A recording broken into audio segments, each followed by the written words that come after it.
What's up, family? Welcome to Positive Power XXI, J. Royce Films. I'm Jerry Royce Live, and you're watching The Red Room with Shay Samuels, right here on Music Vision Television. That's right, MVTV-21.com. It's going to be awesome, y'all. So please share this file. It's going to be awesome. You know what's going to be? It's going to be lit.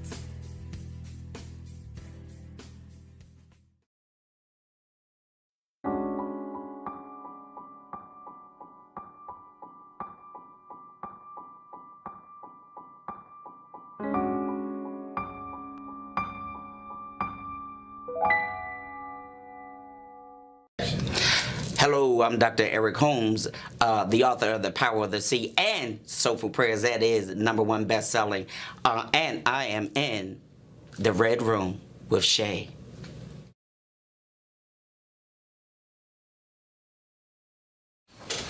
Welcome back to another episode of The Red Room. I am your host, Shay Samuels, and once again, we have an amazing topic and an amazing guest. As always, like I said, it gets better and better and better, and every guest that we have brings something different to the platform, so I'm excited to introduce to you today Mr. David Glover.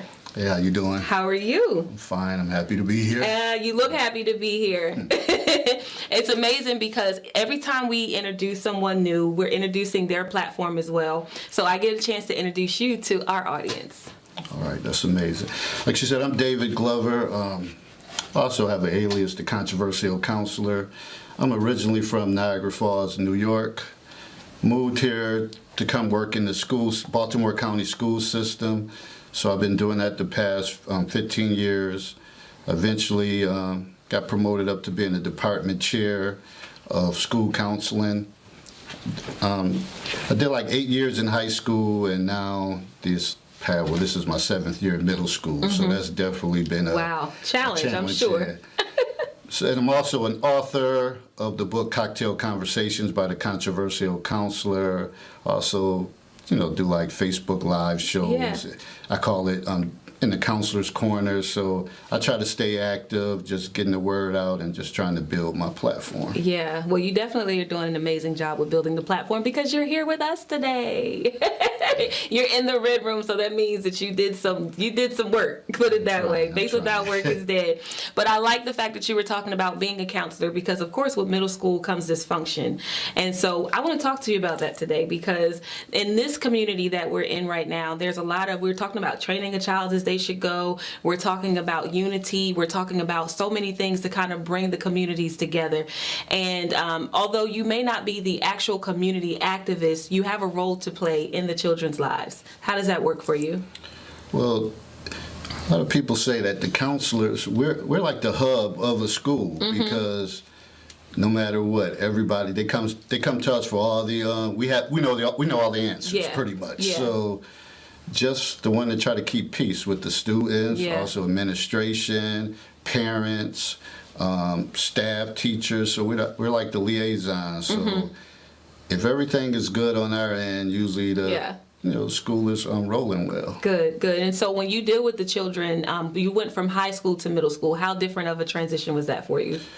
Well, at first, I was middle school was the level that I always said that I didn't want to work with because I've worked in college, did that like 10 years at Bryan and Stratton College in Buffalo, New York. Then I also did 1 year in elementary, and then I did 8 years in high school. Mm-hmm. So I was really trying to avoid middle school, but certain things happened that I had to overcome, and then I got offered a department chair position at Golden Ring Middle, and I said, well, it's time for me to pack my lunch and get ready for middle school kids. And it's been, now I don't even think I would go anywhere else. Wow. They're hilarious. Wow. And they challenge you all the time, and just their thought process, it kind of keeps you going. So I have a funny question. How much of you do you see in the children that you are dealing with now in middle school? Some of it, only like a few, because I was relatively quiet in school, and really I would be quote unquote what they would call a nerd in school. And even some of my like mothers, her friends, their kids, they would say, "Oh, David's a nerd in school. He doesn't talk or do anything," because I was into my books. Now, when I got out in the community, that probably was a different story. When I got with my friends, we would do little things, but in school, it was like I was a whole different person. Right. So how do you encourage the kids in school when they are, being in school, like you said, is one thing, but being in the community is a whole nother thing. And so with the kids not having parents, kids being teased, bullied, there's bullying, a lot of bullying. Kids are dying at school now, being killed at school now because of bullying. So how much of an impact are you having in their lives right now as it pertains to that level of dysfunction? Well, it's on a daily basis, and usually a lot of their problems are stuff that happens in the community, and they bring it into school via social media. Yeah. And I always can't understand, like, okay, you're 11, 12, 13, why do y'all even have these accounts? And you talk to the parents, but somehow they still end up with them. They're addicted, they're hooked, and they won't put the phones down, and they feel like they got to be a part of something, or they feel like they're missing something. So you constantly hear them going back and forth on social media, and it creates a lot of havoc. Yeah. That's the downfall too, because there's so many opportunities for them to get a hold of different things. Whereas before, I don't want to say like in your time, but I'm going to say back in your time, there was none of that. No, not at all. So you didn't have to worry about that. And I tell them stories about that all the time, and they, those kind of stories, I guess they hear them so often from teachers, but so they kind of tune that message out, and they probably hear from their parents as well, and I don't think they can handle social media and everything that's out there. Yeah. So it kind of always leads them into trouble. There's so much out there. I talk about my daughters a lot because I experience a lot through them. In fact, my oldest daughter was the one that actually kind of changed my perspective on this generational gap. I realized that we both were speaking the same language at one point, but it sounded so foreign when we were talking, because she would be talking on one level and I would talk on another. And then it would kind of like one day we just stopped and we listened to one another, and we realized we're saying the same thing. We're saying it from different perspectives, but we are saying the same thing. And my daughter has this thing with generational bondage. There are things that we have been raised on that we've never let go. We take on things from our grandparents and then from our moms, and we never know why we do the things that we do. So from your perspective, I do want to go back for a second though, because you said you didn't even want to do middle school. But it's so like God to actually put you in a place where you're not going to be comfortable, only for you to find out that's where you belong. Yeah, and I guess that's one of the things, you got to be uncomfortable to grow. So that was the challenge that I needed. And now that's what they say the truest form of counseling, because they're at that funny age. Yeah. Some of them, they still want to be babies like they're in elementary, but then some of them are doing way too much for middle school kids, and they want to be older. And I always kind of tell them, like, stay a kid. Y'all rushing into stuff. You really don't want all the issues that adults have. Like, have fun with this, but they're so anxious to be older, and they really don't know what they're going to be faced with. I mean that the reality of it is that we were the same way too. There are times where I realized that, and I had to be older because I had kids at 16 and 17 years old. But I always used to tell my mom, when I get out this house, I would tell her like, when I get out this house, or she would say, I actually moved out because my mom would say, when you're a certain age, you get your own place. And she said it so much that I actually got my own place. And I was 17 years old when I did that. So I was a lot mature for my age. But these kids now, they have to be the moms and the dads in the house. They have younger sisters that they have to raise because mom is either working, and it doesn't always have to be a bad thing. It doesn't have to always be mom's on drugs or dad is an alcoholic or he's on the streets. It could be that mom is a single mother and she's working 2 or 3 jobs to make ends meet. The kid has to come home from school and feed the younger brother or the younger sister to make, to make their, and that they take on a lot more. Yeah, and that's true, and they might not have as much support as we did. I mean, I was just fortunate that we lived right next door to my grandmother. And she was kind of like one of those community police on the porch, and kind of could see and monitor everything. I had the pleasure too. And that was God sent right there, because without her, I don't know, because my father left us. Me and my two brothers and sister left us when I think I was 10. So my grandmother, my grandfather, and my aunts, they kind of chipped in and helped my mother along the way. So without them, who knows what the path I would have traveled. But just because I knew that they supported us and they didn't have to, I knew that I always had to try to do better and be a good example for my siblings. And so you have a certain level of sensitivity towards the children that you work with, because you understand what it's like to have it, but for them not to. If you can't imagine it, then it's almost like I had it. And it was very kind of scarce for us, so I can only imagine you living in that. When we come back, I want to talk about overcoming, because there clearly has to be some things that you are overcoming at one point. So we're going to take a music break, and when we come back, we're going to talk about the overcoming of Mr. David Glover. We're going to talk about that book also, because there's some key points in there that we want you guys to take note of. So we'll be right back after this music break.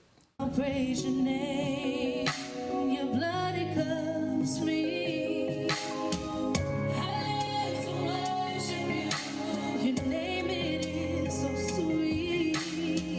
I'll always follow you, your spirit lives in me. I'll praise your name, the name that covers me. I'll praise your name. The name that said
Welcome back to the Red Room. I am your host, Shay Samuels, and we are with Mr. David Glover.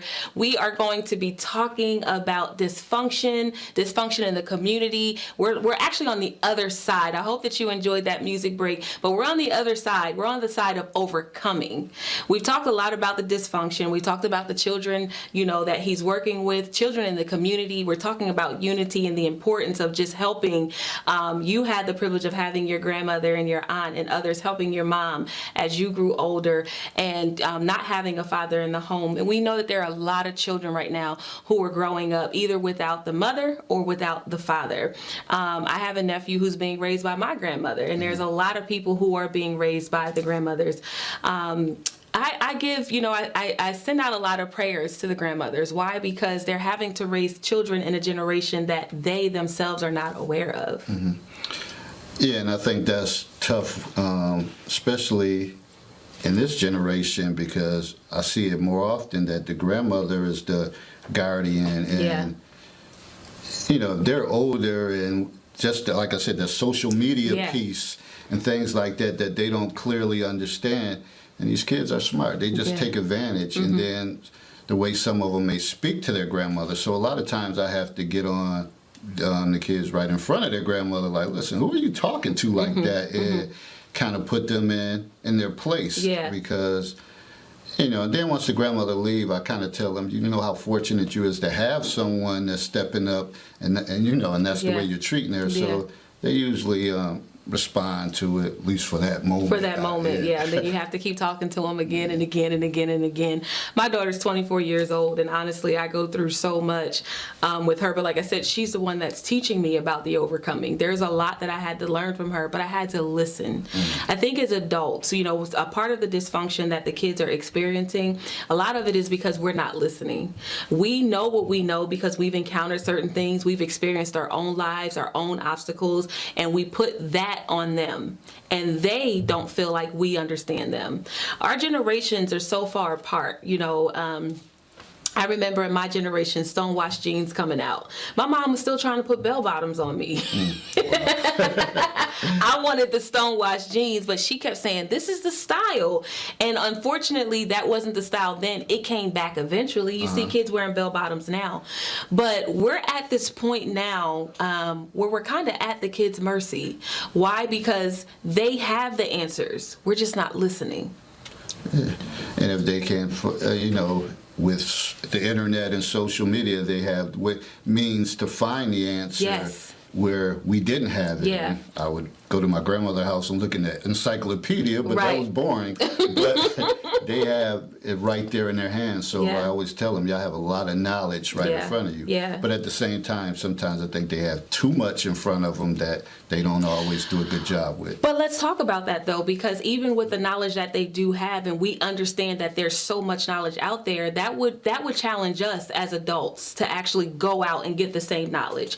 Think about basketball. If you have a basketball team, the opponent on the other side, you're going to study your opponent. Boxing, you study your opponent. Football, you study the opponent. And so if the children are out there and we know they have that much information, why aren't we going out to seek the same level of information? I know for me, I used to listen to rap not because I liked it, but because I wanted to hear what my children were listening to. There were actions behind the music that actually helped me understand why they were acting the way they were acting. And it's funny that you say rap, because I remember going to a conference in New Orleans years ago, and this one speaker said, if you don't know hip hop, if you don't understand hip hop, you will not have no relationship with children at this point. And it was so true, because just listening to their slang, their lingo, if you don't. And a lot of times there's some teachers come up, well, they said this, I don't know what that means. And I kind of just chuckle, and you have to explain, this is what they're saying. And then even sometimes the kids are explaining to teachers and stuff like what they mean by something. So you got to be informed, and you can't kind of tune it out and say, well, that's our generation. We did something differently. You can't do that. They're here, and Yeah. we gotta deal with it. You gotta adjust. And then what we put on them is the title or the stigma of the lost generation. And they're not really lost. If anything, if you really paid attention to how smart they are, the knowledge that they have with social media, for a lot of our businesses, they can help overcome some of the challenges that we have with marketing and promoting. So instead of allowing them to just be on social media to play games or to whatever, we can teach them business opportunities, how to market, how to advertise, and that's how you build the relationship. Ultimately, that's how you build relationships. And so I'm going to challenge parents out there. I don't care who you are, grandmother, teachers. Understand the children's language today, because they do have so much information to empower them, but it can also empower you. If you sat down with one child, even as a counselor, if you sat down with one child and that child had, and you said, okay, here's what I want to do in this area or this arena for this purpose, that child will tell you A, B, C, D, E, F, G, all the way through to Z, how you can make that happen. Well, that's true. There's times that I might struggle with technology, and if I have a kid, and they, they kind of like, get out the way, Mr. Glover. This is what you need to do. You're missing this chord, and this is the reason why it's not working. Yeah. And I'm sitting there amazed, and I'm like, what if you just use that energy just how you showed me in classroom? And then they may say something, well, that's boring, but this is stuff I like. Yeah. But then I have to try to put all the pieces together and tell them how this is going to help them be well-rounded. Yeah. So it's always teachable moments. Yeah. And do you think that it's too much work, though, for us as parents and us as adults? We have so many things to do in our busy day lives that we just kind of overlook it, but we also want to complain about it, too. No, because I think sometimes if we wait too late, stuff hit the fan, and then we're trying to do damage control when it's too late, when we could have, if you just would have took the time from the beginning to kind of work through something, you might not go through some of the things that happen. So talk to me about some of the things that you had to encounter when you were growing up. Well, when I was growing up, like I said, my father, he was in my life until I was about 10, but he suffered from drug and alcohol abuse. So, and he was kind of abusive towards me because I was the first child, and he felt like my mother used to baby me because at the time I was the only child. So he used to always, when he'd be under the influence, he would come in and I would get a lot of the backlash. Wow. So it kind of taught me resilience. And at one point, as much as, sons want their father to be around, when he ended up leaving, I was kind of like, it's good. I can breathe now, and I don't have to worry about him coming in, being under the influence and kind of taking the stuff out on me. Yeah. And that was because of the vicious cycle, because his father didn't really claim him. Wow. So, that was tough. And then when I was younger, I was also sexually molested by a neighbor. So I had to overcome that.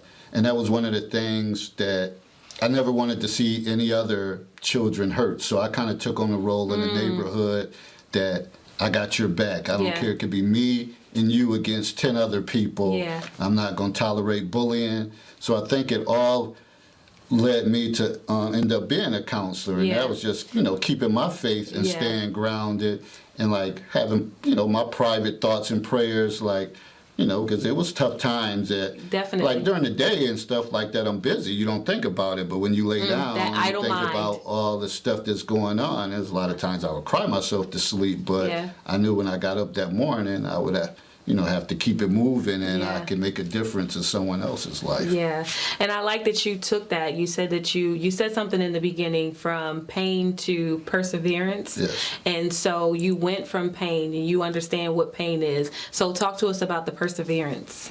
Perseverance was for me just overcoming and looking at my skill set to know, like, okay, I think I'm good with problem solving. It seems like I'm always the calm to other people's storm. Yeah. And I really, because at first I wanted to get into marketing and be a businessman, but then after talking to one of my kind of mentors in college, he said, well, looking at your courses, your skills is more toward like humanities and like social work and stuff like that.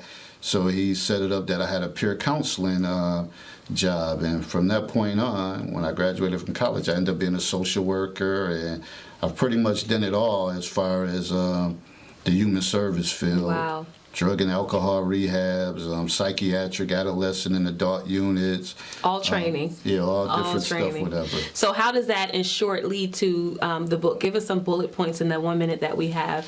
Give us some bullet points on just the book. Well, the book is based on scenarios, and it's typically it's written based on relationships, friendships, family, child drama, the dating game, loyalty, mistrust, health, education, and work.